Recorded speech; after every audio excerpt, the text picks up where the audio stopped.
It's January 11th. At this point in time, about a quarter of all adults will have given up on their New Year's resolutions by now. By the end of this month, that number will triple to 64%. This is already a well-documented phenomenon to the point that most people don't even make them anymore. The problem with New Year's resolutions is you're telling the universe, my fitness can wait, my goals can wait, I don't have to do it right now. I don't really care all that much. I'll make a resolution, but I won't stick to it. It's optional. The problem with optional goals is you can stop them. People confuse being hyped about change with actual change because it feels good to talk about the things you're gonna do. What happens is you end up not doing them. And that's how people accidentally live the same year every year. The same problems. I'm gonna lose weight. I'm gonna do this. I'm gonna do this.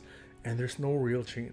You have to stop mistaking motivation for action. You have to divorce yourself from the idea of you have to be motivated to do things. Because if you work in an office job, you probably don't need motivation to show up every day. And why not just do the same thing for yourself and for your own goals? If you want actual change in life, you have to become the kind of person who gets those things. For example, you have two types of people in this world. You have like the background extra NPCs. These are people who kind of like let stuff happen to them. They don't go after what they want. They just complain all day and they do nothing, and then they get sad that nothing has changed for them.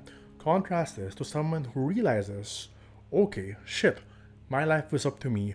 Whatever happens in my life is up to me and my actions. They decide to just go after things. They don't wait to be motivated, or motivation isn't a problem for them because inherently they really want their goals. What they want to happen in life is not optional. If it's not optional, you will find a way to go after it. Something you accept about life is that your life story gets written every single day, whether you're the one actively choosing what happens in it or not. Each day you do nothing is one more day you become a nothing person. Each day you go to the gym or eat healthy is one more day you become a healthier person. On some level, if you're not actively changing your life, you must be happy with it. Unless you're like really stuck and you're helpless and you're like a modern slave now, you have no options. If you don't actively write your story, life will write it for you. And at that point, you can't complain that you didn't live the life you really wanted. You can't complain about a life of missed opportunities and untapped potential if you didn't even try to like unearth it a little bit.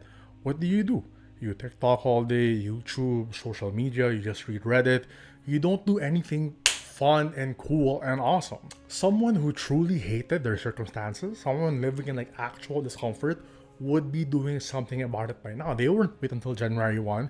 They'd be working on it the whole time. It's so much easier to manage dissatisfaction or like ignore it than remove it entirely. So where do you actually start, right? Like how do you know that you have the ability to control your own life?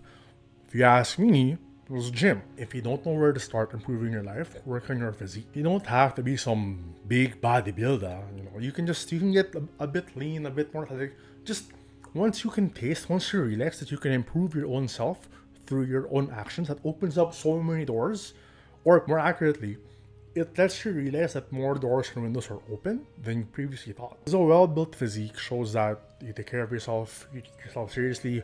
It tells people that, okay, I have time and resources and I use it to improve myself, to make myself better. And the discipline you get from that transfers into other things. Like it's easier to assume that someone in shape has their shit together than someone who looks like this, right? But Tom, that's so shallow. Shh, it's evolutionary. There's a reason why movie stars, action stars, models look like this. We appreciate inherently.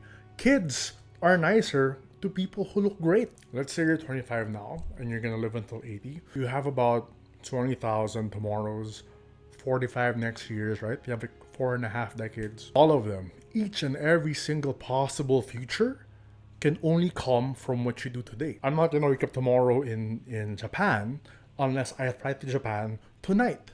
That's how it works. Ultimately, whatever happens in your life, that's just your responsibility. So it's up to you to choose. Do you want a life you can be proud of? Or do you want a life of like should have been, could have been, what ifs, regrets? That's only a call you can make. Or you can spend this year accumulating frustration again, and then you can try again. You can tell yourself in January 1, 2027, I will magically change. Have a great day.